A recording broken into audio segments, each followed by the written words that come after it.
Кеш жарық, қалайсыздар? Ойбай, супермен келді.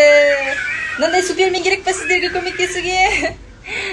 Қараңыздар, мына этикеткаларға мән бермеңіздер. Осындай әдемі көйлектер, осындай арзан бағада әдемі орамал, бойы іздейтін болсаңыздар, мен жекеме жазсаңыздар болады. Қазір сіздерге мынау әдемі үлгіні көрсетем, қалай тағу керектігін, осы бойымен осы шарфты бір-біріне үйлестіріп.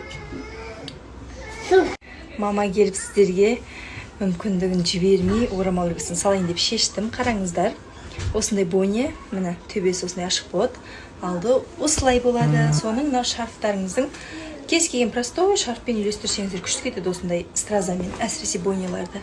Міне осы жеріне супермен келді құтқаруға. Одай кесір жайын. Қараңыздар, мен құтқармашы бар апаны құтқар бар, апа жылап атыр аяқта. Бол. Қараңыздар, екі шетін. Бұл құтқарып кел апаны, бол тез.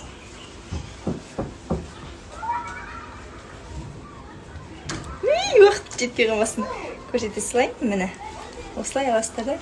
Мына мені әдемі көрінеді. Қараңыздар, артына байлайын қазір. Қараңыздар, артын байлап тығып жібердім. Алдын естіп көріп алдыңыздар ғой, ә?